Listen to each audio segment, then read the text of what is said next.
Hey you guys, we are on week 2 of our Kick Sugar Challenge, and this week we're going to be talking about what you should and shouldn't be eating, how to stay away from a diet mindset, and also how to read nutrition labels, which I know is something that's so confusing. Like we talked about before, the food industry is very tricky, and so learning to read nutrition labels, learning what to look for in nutrition labels is so important in the way of being successful in this and creating a lifestyle in this. So that's a big part of today's training video, but we have a few things to talk about first. So first, like I said, we're looking for a long-term lifestyle. So we have to switch our mindset from diet culture, diet mode of like, okay, just no sugar for 30 days. Okay, just no sugar for this amount, and then I can binge on this, because that's what we do, right? We will deprive our bodies of things for so long until we hit a breaking point, or we hit a point where we say yes, or we hit a point where we finish whatever it is we're doing, and then we binge on the thing we've been depriving ourselves from. How many of you have done it? It's a natural thing to do, and we want to stay away from that. That's why I encourage you to not just skip all sugary things for you and your kids, but to learn to create healthier things for you and your family. And that's one thing we're going to talk about this week too. I'm going to be giving you more recipes you can make at home. Our culture makes it so easy to have this like, I want it so I get it mindset. Like, oh, I'm craving donuts, we pull in the drive-thru and we get it. Oh, we want this weekend, we're doing this. Instead of creating a mindset of, we want donuts, okay, let's get in the kitchen together as a family. Let's know what ingredients are going into it, and well, let's make donuts ourselves. So then you don't just get to eat a million of them because you made only a certain amount. You can't just go buy a dozen and eat a dozen. You make a good amount, you know what ingredients are going into it, things like that. Same thing with parties and things that you do. Be the person that doesn't just on demand go buy a dessert and take it last minute, but get in the kitchen, make it, get your family involved with it, and make it together and take it so that you can still indulge guilt-free. You can still indulge without feeling like you're depriving yourselves. So, sometimes we have so many parties. Like yesterday, we were with a group of people. They had gone to like 2 or 3 parties just in that weekend. And when you say no so much, you feel like you are depriving yourself to a point of, okay, I'm going to say yes, and then I'm going to binge because 1, I haven't had it, and now I deserve it because I said no so much. 2, sugar's addictive, so you're going to want more and more and more. And so learn to make those things in your kitchen, have fun making them, make it fun for the family, and then you can enjoy it. And you get out of that mindset of like having to have it, or I want it now so I get it, and that on-demand mindset that we have as a culture. So we've got to slowly begin to shift this for ourselves and our family, and it is hard, but you can do it. So making treats at home, like I said, it's just a good thing. And you're going to get lots of good recipes this week. And also you just, you know what's going into the food, and it just makes it easier and it makes it better, because in store-bought stuff, sometimes when you buy a store-bought something, pastry or something sweet, there's so many ingredients you don't even know what all they are, and that is really hard. And when you can learn to make yourself special treats or have special treats on hand that you know are better for you, you don't feel deprived. You don't feel like you failed or that you're going to have to give up. And you create that lifestyle mindset, and you get past that all or nothing mindset, or that like, I messed up once, I got to give it up, I failed, I quit, now I'm going to binge, whatever mindset. You get out of that, and that's really hard to get past. And so, but we want to begin to slowly make that shift for ourselves and our family. And as you make the shift for yourself, hopefully you're setting your kids up to not have that mindset later, like, oh, you messed up, or whatever, or feel like they have to like totally cut something out of their diet. So, like I mentioned before, we're not trying to fully eliminate sugars altogether. We're just looking to create a low sugar lifestyle of eating sugars in moderation, but the good kinds of sugars. So when I say sugars in moderation, it doesn't mean refined, nasty, processed sugar in moderation. It means creating a lifestyle where you get better sugars from fruit, sugars from honey or maple syrup, or low glycemic sugars like maple sugar or coconut sugar, or some maybe monk fruit or things like that. You use some of those better options. You stay away from high fructose corn syrup, sucralose, which is stevia. You stay away from actual refined sugar, things like that are harming your body. But you also, as you shift to better for you sugars, we're also looking to lower the sugar intake. Because like the example I gave last time, kids ages 4 to 8 are eating 50 pounds of sugar a year. Literally eating their body weight in sugar. And it's bad for you, and it's just over consuming so much. So we're lowering the amount we're having and having better options. But we don't want to just say like no sweet things, like no sweet things altogether. No, because there are better options, and you can And the great thing about these days is you can buy some healthier options at the stores. Obviously, as your snacks, you can buy that. That's an easy one. I'm creating it, so I'm working hard to keep it the best ingredients possible. But also, there are chocolates out there. And I'll be giving you a list of some of my favorite store-bought snacks that you can get, like sweet treats. There are some cookie companies out there that actually have good ingredients.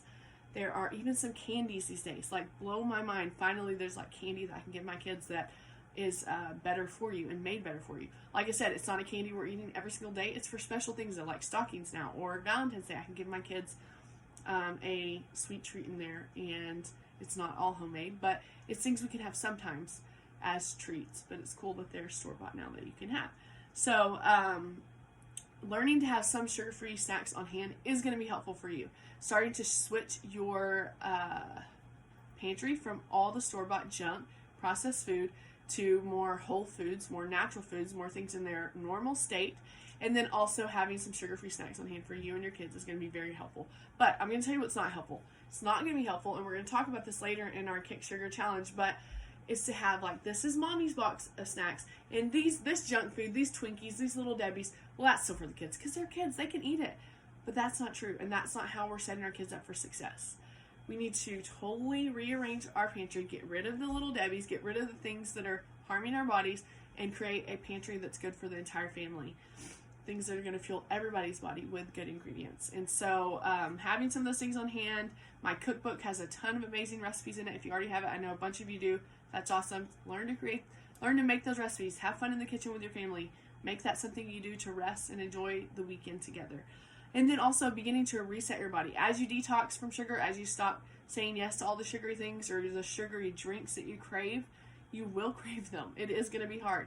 You may have some headaches. That's detoxing your body. Not only are you detoxing your body, you're also kind of resetting your taste buds to learn to appreciate more natural sweetnesses of things. Because like I said, our taste buds are overstimulated by how sweet the American food industry makes stuff. Someone in this group shared how they live in a different country and how their things are not overly sweet. They still eat a lot of sweet things, but they're like, the sweetness level is so much lower there. And that is true. America's candy and things like that is just so sweet. And sometimes we're so overstimulated we can't even enjoy natural things from the earth that God gave us without totally overdoing the sweetness. And so that's really hard. So we're going to reset our taste buds, reset our cravings, where once we get over that initial like addiction detox, where we won't have to be totally run by our cravings, and that's really helpful.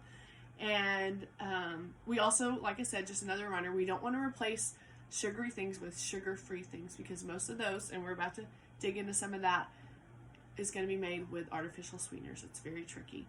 And so these are just some of the things we're going to be talking about. Getting back in the kitchen.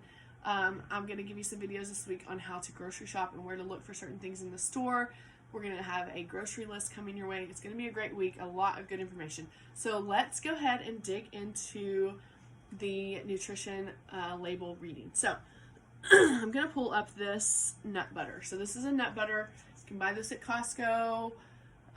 Mixed nuts, nut butter with seeds. Okay, mixed, I always say nut and seed butter.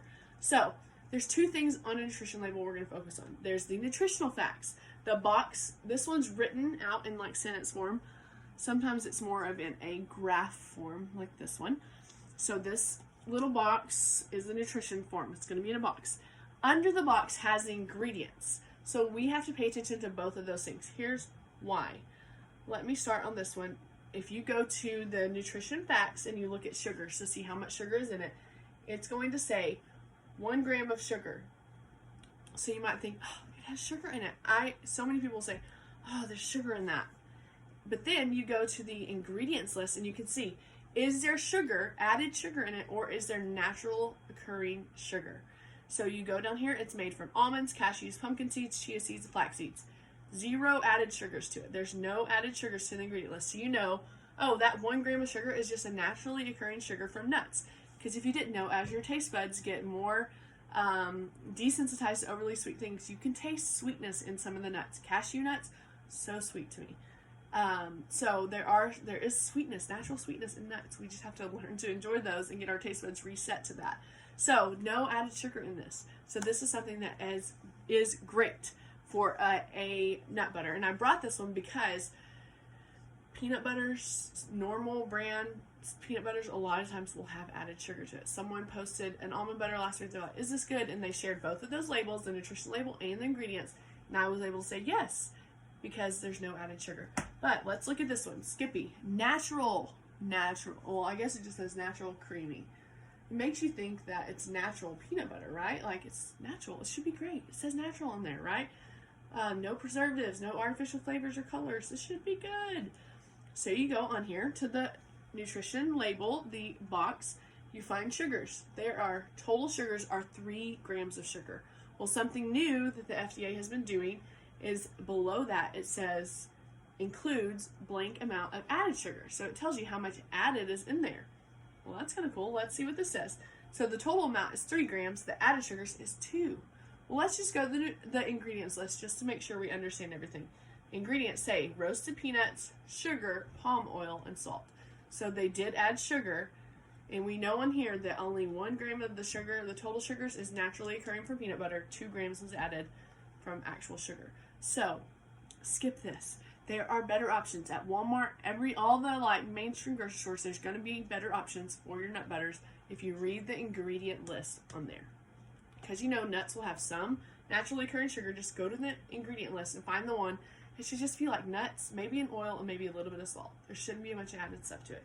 So there's an example of that. Let's go to something else that is sometimes interesting. Kind of the same concept. I'm just going to kind of give you some of the same examples so you can begin to understand what I do when I look at them. Tomato paste. I've had people be like, tomatoes have sugar? They put sugar in tomatoes? And I'm like, well, let's look. Total sugars on here say 4 grams of sugar. What? Go to the ingredients. Where's that?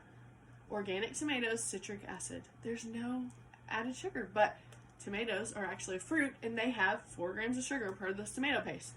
But on this, like I said, some ingredient lists these days will also say the amount of added sugar below the total sugars, and this one says 0 grams of added sugar.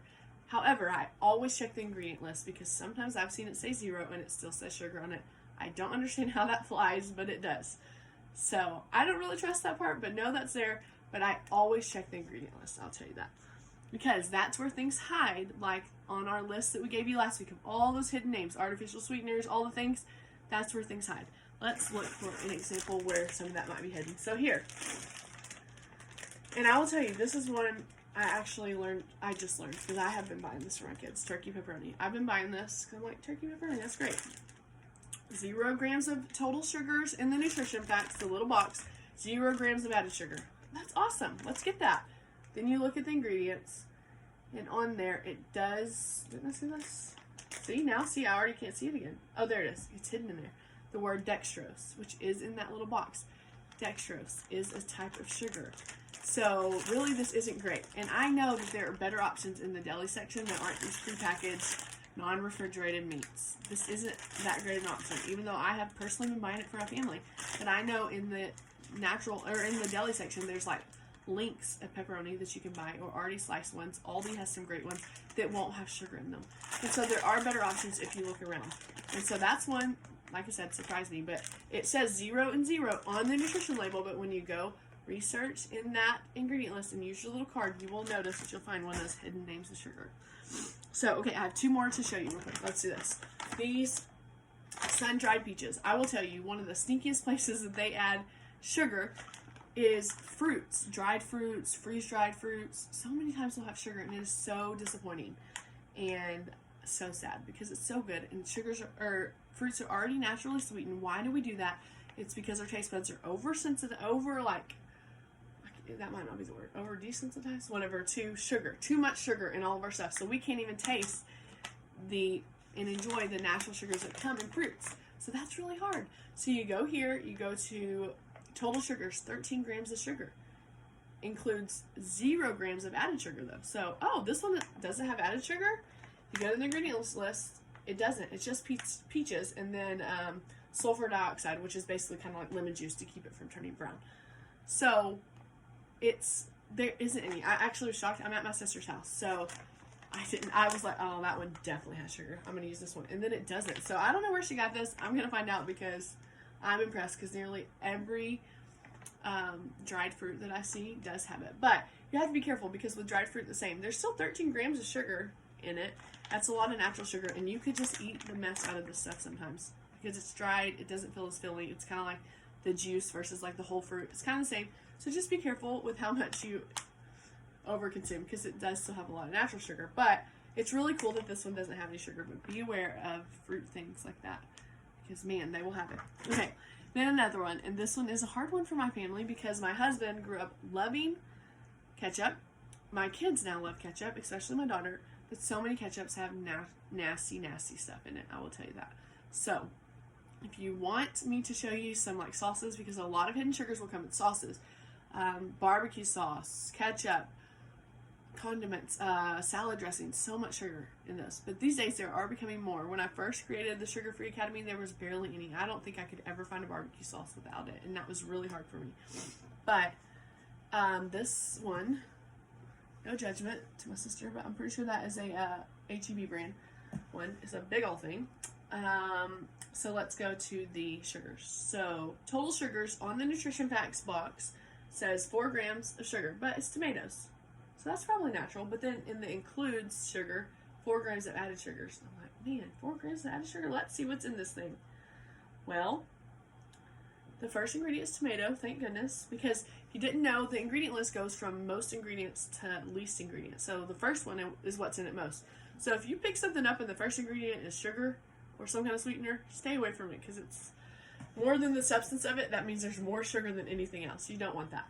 But the second ingredient on here is high fructose corn syrup, which if you've never read the history of high fructose corn syrup coming into our nation and how it began, it is crazy. And then the food industry realized how crazy it was, how addictive it was, how cheap it was, and they started putting it in everything. So that's in this. And then you go on to vinegar, and then there's corn syrup, a different corn syrup. So, and I will say my sister has eaten this my daughter has eaten this at my sister's house because she likes ketchup. And sometimes I just don't even notice or go. But in our home, we buy something different. And we try to stay away from it because that is really high fructose corn syrup is so processed that it's really bad for your body. So those are some things you want to be aware of. Now, I've kind of broken that down. I know I don't have like this big, awesome camera that shows you like zoomed in. But, this might help. But this is the nutrition box. And then right below it usually is the ingredients list. So that's where you want to be looking. If y'all have questions after this, please post a question below if you have one. Today I'm just going to leave it open for questions because this can be overwhelming for people. I will say, I want you to not be worrying about calories, carbs, fats, all the things. Focus on sugar and focus on, as you begin to grocery shop, eat more whole foods. Y'all, as a culture, we have got to stop being so busy and we've got to get in the kitchen more. That is the biggest thing I can tell you. If you're saying, I'm too busy to cook, you got to reevaluate your schedule. Stop doing so many things. Stop signing your kids up for so many activities and get back in the kitchen to cook your family whole foods. Because, this is what I'm telling you, you're going to save your kids trouble of the diet culture and the overweight, obese, not to mention all the diseases that might come on your body or your children's body if you're not taking the time to cook real food in your home. If you're eating out at fast food restaurants more than you're eating at home, that's a problem, and we've got to change our lifestyle. That's really the only thing. I've like hung back from that opinion for many years, and finally I've decided I've just got to start telling people because we are just over putting things on our schedule. We don't have time to be at home, and we are killing ourselves literally and setting our children up for failure because they don't know how to cook. They don't know what real food is. And we're just buying into the food industry and everything they want us to be doing and into the health industry to be sick all the time. And we can't afford to do that. So you either do the hard thing now and change your schedule and get in the kitchen and learn to enjoy cooking together, or you do the hard thing later and you go to doctor's visits and you pay for all the medicine and you have trouble with your weight or all the things that come with not choosing a better lifestyle now. So I'm just telling you, do the hard thing now for yourselves and for your children. It's worth it. And I did put this somewhere, but get your kids in the kitchen with you. Like, it's on the prep. It's on one of the posts I made this week. But as you prep food for the week, one thing you do, if you're like, we're just busy, prep food. Make one day where you grocery shop and you prep food and get everyone in the kitchen helping. Then the more the kids help with creating a menu, what do we want to cook this week? The more they help grocery shopping, the more they help with prep and washing things and chopping things and cooking things, the more they're going to want to eat it. Make it a family thing. We have learned to love cooking together as a family, and it really just brings quality time together. The kids eat better food. even things they don't think they like, sometimes if they help cook it, they'll at least try it and they may realize they kind of like it. So those are just some tips, but we just need to be aware of these things as you grocery shop this week, as you learn. Post any questions you have in the comments, and let's keep talking about nutrition labels and what questions you have about it and how I can help you. I am excited to continue to do this with y'all, to create a healthier lifestyle for you and your family, to kick sugar, to make this year the best and healthiest year for you and your family, to fight against sickness, to fight against obesity, to fight against diseases together, all from what we're fueling our body with the food we're choosing to put in our body. It matters, so let's do it together. You can do this even on the hard days. Have those sugar-free snacks ready and available for you and your family so you don't fall into grabbing the stuff in the back of the pantry that you left there for the kids. Get it out of the house so you don't even choose that, and it's not even an option for anyone. Let me know what questions you'll have, and we'll keep going.